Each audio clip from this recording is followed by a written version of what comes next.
नमस्कार, स्वागत करता हूं एक बार फिर से आप सभी का निष्क एकेडमी के इस नए लेक्चर में।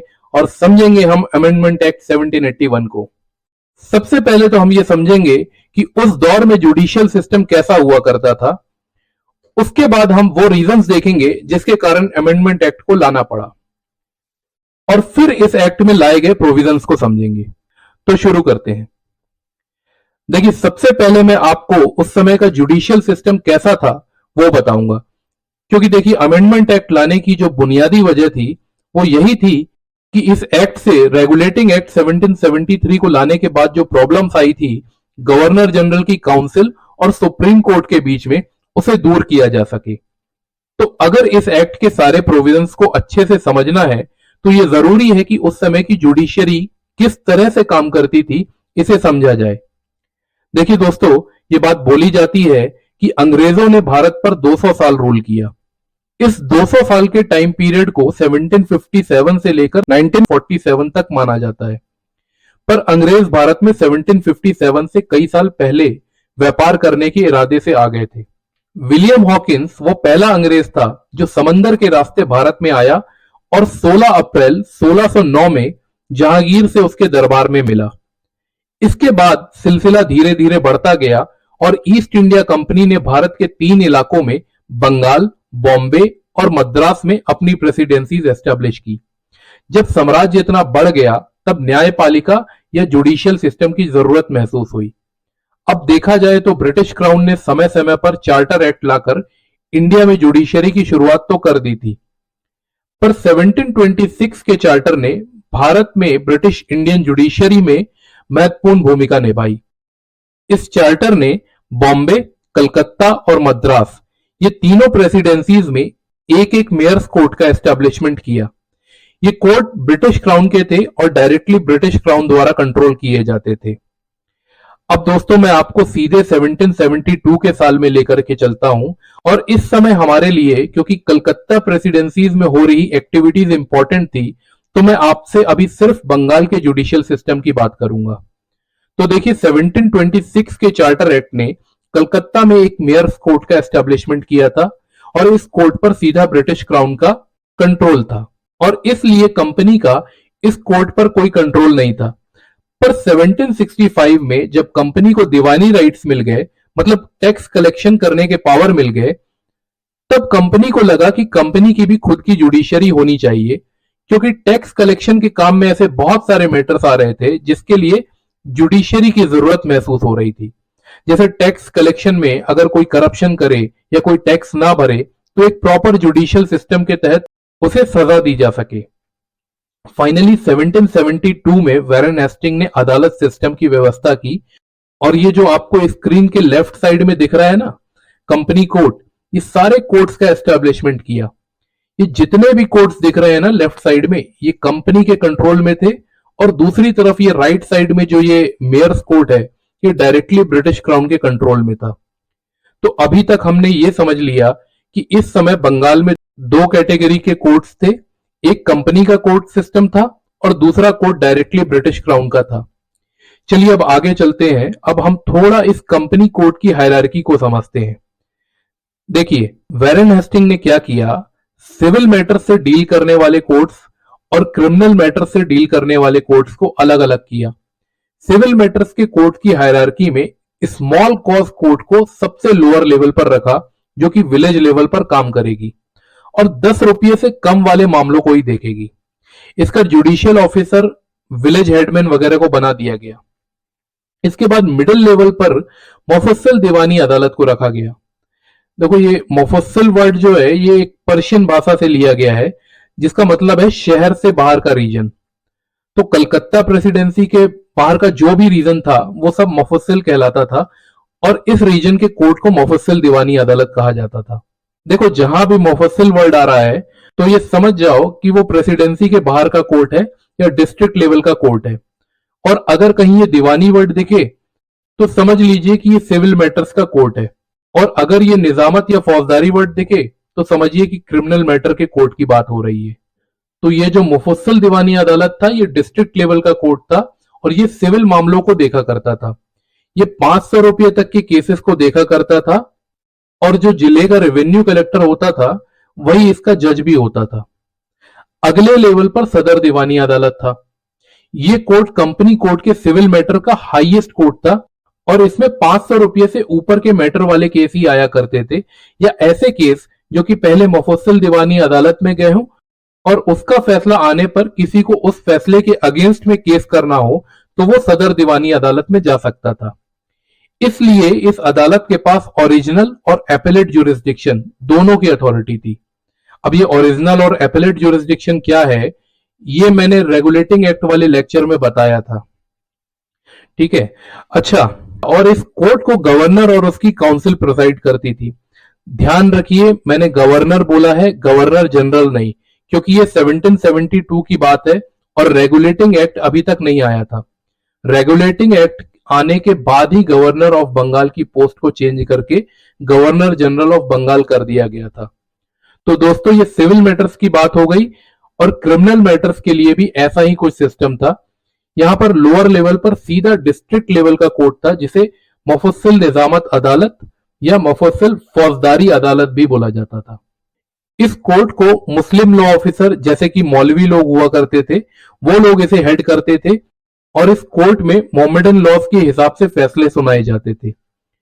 इस कोर्ट को डेथ सेंटेंस देने की पावर नहीं थी। मुफस्सिल निजामत के ऊपर सदर निजामत या सदर फौजदारी अदालत हुआ करता था। ये क्रिमिनल मैटर्स के लिए कंपनी का हाईएस्ट लेवल का कोर्ट था और इसका हेड दरोगाही अदालत हुआ करता था, जो कि मुफ्ती, काजी और मौलवी लोगों की मदद से काम किया करता था। इस कोर्ट को डेथ सेंटेंस देने की पावर थी। तो ये सारा सिस्टम 1772 में था। नेक्स्ट 1774 में देखिए क्या चेंजेस आते हैं। अब यहां मेयर्स कोर्ट की जगह सुप्रीम कोर्ट आ जाता है ना, क्योंकि 1773 में रेगुलेटिंग एक्ट आ चुका है और उस एक्ट के तहत मेयर्स कोर्ट को हटाकर कलकत्ता में सुप्रीम कोर्ट का एस्टेब्लिशमेंट कर दिया जाता है।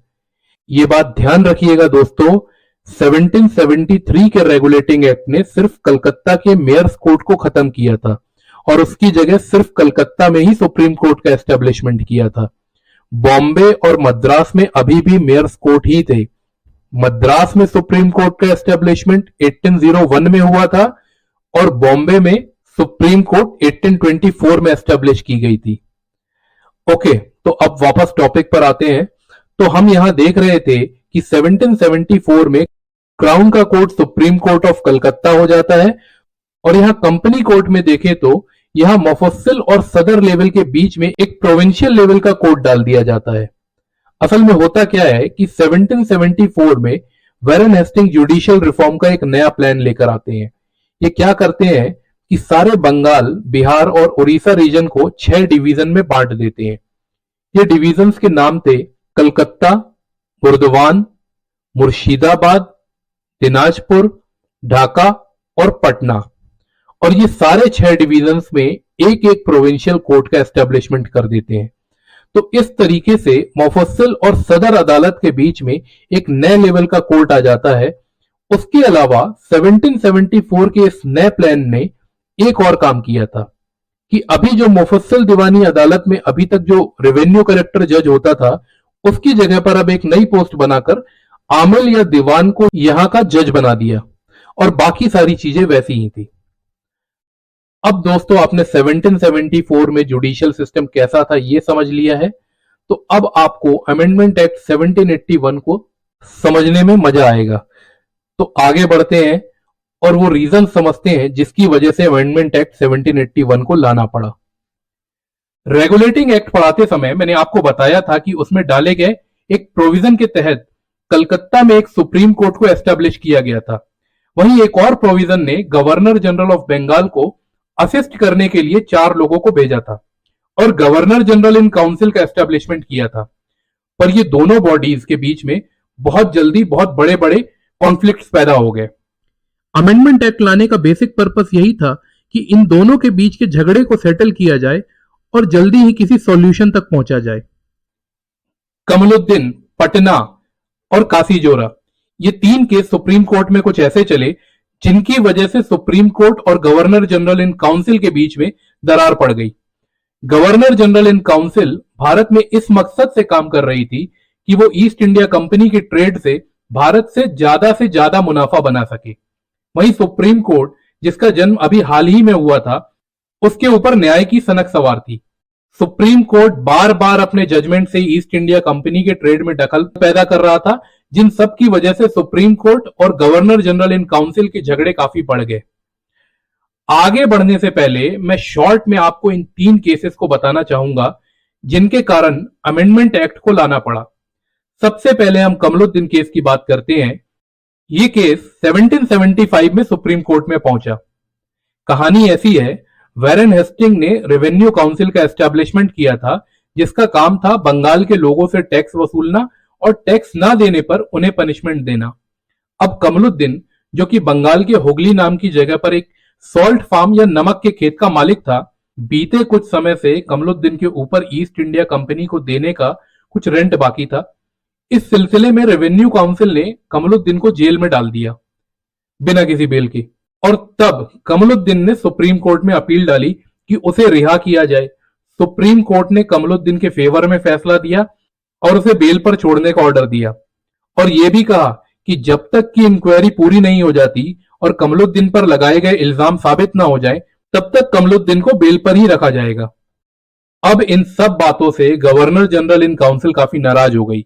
उनका मानना था कि रेवेन्यू कलेक्टर्स के ऊपर गवर्नर जनरल इन काउंसिल का जुरिस्डिक्शन है और सुप्रीम कोर्ट को रेवेन्यू कलेक्शन से रिलेटेड मैटर में इंटरफेयर नहीं करना चाहिए। पर सुप्रीम कोर्ट के चीफ जस्टिस एलिजा इम्पे का कुछ अलग ही कहना था। उनके हिसाब से क्योंकि revenue collectors East India Company के सर्वेंट हैं, इसलिए रेवेन्यू कलेक्टर्स भी सुप्रीम कोर्ट के जुरिस्डिक्शन में आते हैं। इसके बाद वैरेन हेस्टिंग को छोड़कर गवर्नर जनरल इन काउंसिल के बाकी के 4 मेंबर्स एक बार फिर से फैसला लेते हैं कि सुप्रीम कोर्ट के ऑर्डर्स को अनसुना कर दिया जाए और कमरुद्दीन को एक बार फिर से जेल में डाल दिया जाए। पर क्योंकि वैरेन हेस्टिंग ने इस पर कुछ खास ध्यान नहीं दिया, इसलिए इस फैसले पर अमल नहीं किया गया। अब इस बात पर कुछ हिस्टोरियंस का मानना है कि वैरेन हेस्टिंग और एलिजा इम्पे इंडिया आने से पहले इंग्लैंड में काफी अच्छे दोस्त हुआ करते थे। इस वजह से वो दोनों ज्यादातर एक दूसरे का विरोध नहीं करते थे। खैर, इतिहास में क्या चीजें असल में सच है, इसका सिर्फ अनुमान लगाया जा सकता है। खैर दोस्तों, इस केस से 2 चीजें सामने आई। पहली तो इस केस ने सुप्रीम कोर्ट और गवर्नर जनरल इन काउंसिल के बीच के झगड़े को सामने लाया, और दूसरा, इस केस ने वैरेन हेस्टिंग और उनके काउंसिल के बीच के झगड़े को भी बढ़ाया। अब दूसरा केस देखते हैं, पटना केस। यह केस 1777 से 1779 तक चला। इस केस में यह होता है कि शाहबाज बेग खान नाम के एक व्यक्ति थे, जो कि ईस्ट इंडिया कंपनी की आर्मी से रिटायर होने के बाद पटना में सेटल होके रह रहे थे। इन्होंने नदीरा बेगम नाम की एक औरत से शादी किया था और अपने एक नेफ्यू बहादुर बेग को अपने साथ रखा करते थे। अब ध्यान से सुनिएगा, ये कहानी शहबाज बेग की पत्नी नदीरा बेगम और शहबाज बेग के भतीजे बहादुर बेग के बीच में प्रॉपर्टी को लेकर हुए झगड़े की है।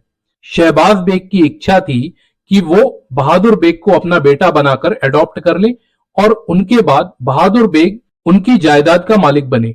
पर यह सब हो पाता उसके पहले ही शहजाद बेग की मौत हो जाती है। इसके बाद नदीरा बेगम और बेग बहादुर दोनों ही शहजाद बेग की प्रॉपर्टी पर अपना अपना दावा करते हैं। मामला पटना के प्रोविंशियल कोर्ट में जाता है।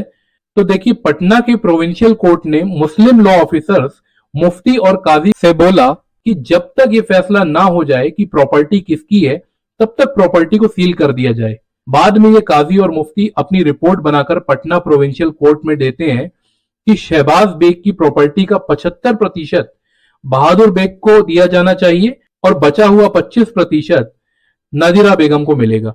अब नादिरा बेगम क्या करेंगी? अब वो प्रोविंशियल कोर्ट के इस फैसले के अगेंस्ट में सुप्रीम कोर्ट में अपील करती हैं। अब सुप्रीम कोर्ट अपना फैसला नदीरा बेगम के फेवर में दे देता है। सुप्रीम कोर्ट सबसे पहले तो यह बोलता है कि नदीरा बेगम को हर्जाने का 3 लाख रुपया दिया जाए। इसके अलावा सुप्रीम कोर्ट यह ऑर्डर देता है कि बहादुर बेग और मोहम्मदन लॉ ऑफिसर्स मतलब कि काजी और मुफ्ती को जेल में डाला जाए। तो अब इस केस में जो सबसे पहला सवाल उठता है वो ये था कि नवाब बेग और मोहम्मदन नेटिव लॉ ऑफिसर्स जो कि पटना के रहने वाले थे, कलकत्ता के नहीं, उन पर सुप्रीम कोर्ट का जुरिस्डिक्शन कैसे हुआ। दूसरा, इस फैसले ने एक बार फिर से गवर्नर जनरल इन काउंसिल को नाराज कर दिया, क्योंकि provincial court governor general in council के अंडर में हुआ करता था और सुप्रीम कोर्ट ने इस कोर्ट के फैसले के अगेंस्ट में अपना ऑर्डर दिया था। अभी तीसरा और आखिरी केस कासीजोरा केस देखते हैं। ये केस 1779 से लेकर के 1780 तक चला। इस केस की कहानी ऐसी है कि ओडिशा का एक गांव था कासीजोरा। उस गांव का एक जमींदार हुआ करता था, राजा सुंदर नारायण। अब भाई ये जमींदार था तो ईस्ट इंडिया कंपनी के लिए टैक्स कलेक्ट किया करता था, पर इसी गांव में एक व्यापारी था जिसका नाम काशीनाथ था, और जमींदार सुंदर नारायण के ऊपर काशीनाथ का कर्जा बकाया था, जिसे कि सुंदर नारायण ने बहुत समय से नहीं चुकाया था।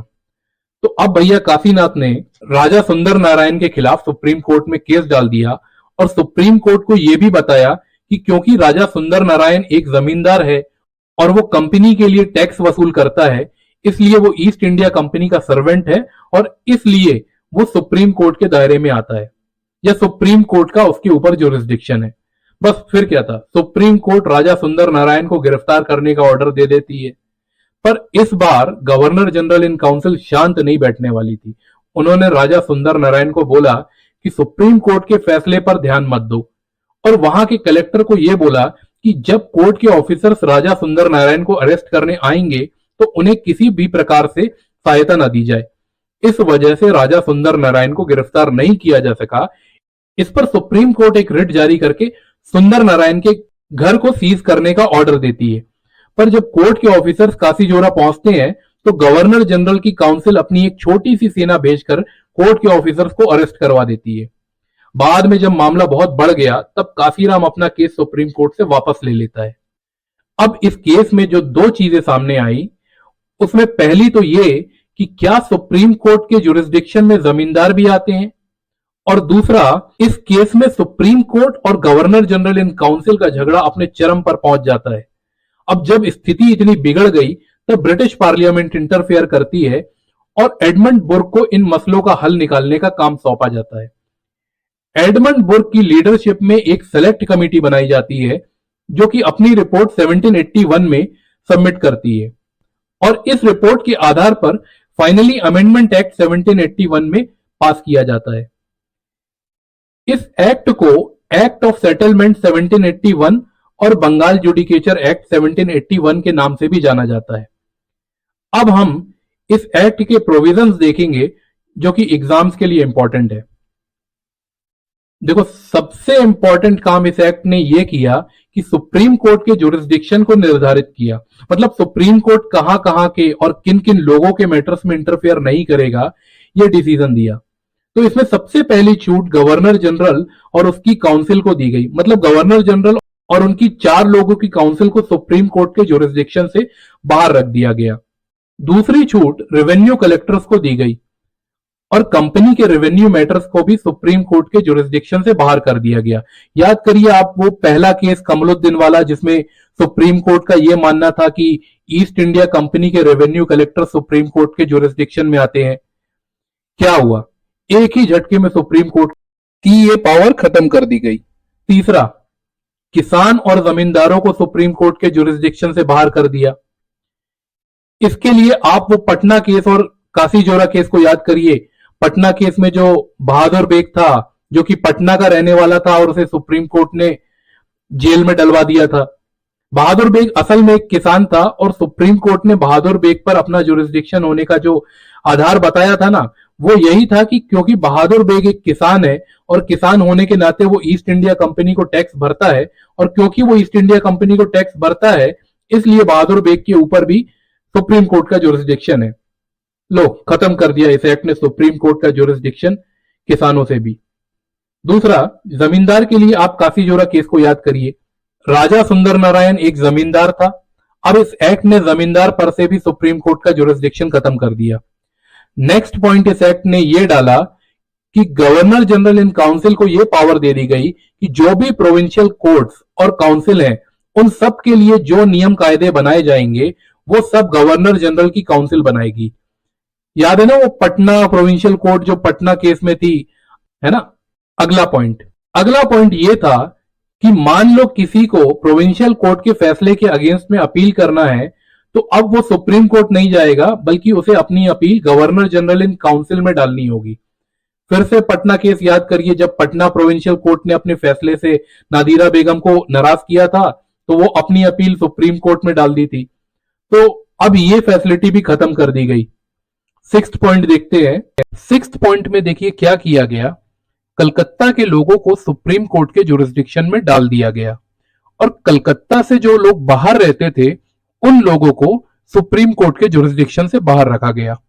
पर हां, अगर कोई ब्रिटिशर ही कलकत्ता से बाहर रह रहा होगा तो उसके ऊपर तो सुप्रीम कोर्ट का जुरिस्डिक्शन होगा। नेक्स्ट पॉइंट देखते हैं। अब जब कलकत्ता के लोगों को सुप्रीम कोर्ट के दायरे में डाल दिया गया, तब कोर्ट को यह बता दिया गया कि अगर तुम्हारे पास कोई हिंदू अपना केस लेकर के आए तो किसी पंडित वगैरह की मदद से उसका फैसला हिंदू लॉ के आधार पर करना, और अगर कोई मुस्लिम आए तो मौलवी वगैरह की मदद से उसका फैसला मोहम्मदन लॉ के हिसाब से करना। अब लास्ट पॉइंट देखते हैं। इस अमेंडमेंट एक्ट ने वारेन हेस्टिंग द्वारा बनाए गए सदर दीवानी कोर्ट को मान्यता दे दी और यह भी बता दिया कि अब से सदर दीवानी कोर्ट के फैसले के अगेंस्ट में सुप्रीम कोर्ट में अपील नहीं की जा सकेगी। तो दोस्तों, यहां पर ये हमारा लेक्चर खत्म होता है। आगे हम फिर मिलेंगे नए लेक्चर में, जिसमें हम पिट्स इंडिया एक्ट्स को पढ़ेंगे। Thank you.